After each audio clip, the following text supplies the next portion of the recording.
Pinauubayan na raw ni Solicitor General Menardo Guevara kay Pangulong Bongbong Marcos kung dapat pa ba siyang panatili sa pwesto. Kasunod po yan ang pagtanggi ni Guevara na depensahan ang posisyon ng gobyerno sa pag-aresto sa dating Pangulong Rodrigo Duterte.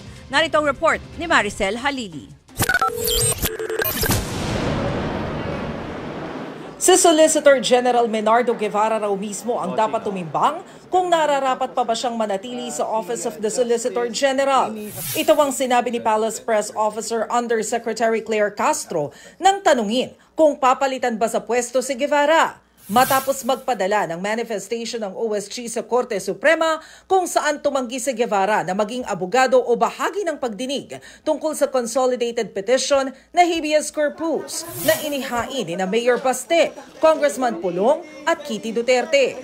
Kaugnayan ang umano'y iligal na pag-aresto sa kanilang amang si dating Pangulong Rodrigo Duterte. Si Guevara ay naging kalihim ng Department of Justice sa ilalim ng Duterte administration. Sabi ngayon ng Malacanang, siguro po mas maganda po kung mismo si Solgen ang mag-assess sa sarili niya kung siya pa po ba ay nararapat na tumayo bilang Solicitor General.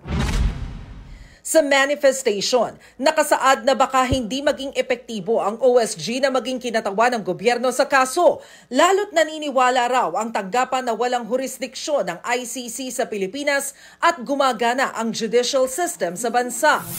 Pero ayon kay Castro, hindi naman yan salungat sa posisyon ng Malacanang. Never did Solgen mention that he is against the cooperation of the government with the Interpol. So how could it be used against the government?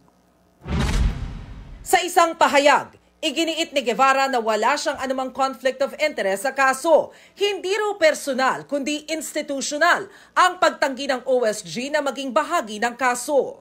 Hindi rin daw mababago ang posisyon ng OSG dahil posisyon ito ng ating republika. Pinauubayan na raw ni Guevara kay Pangulong Bongbong Marcos kung pinagkakatiwalaan pa siya nito.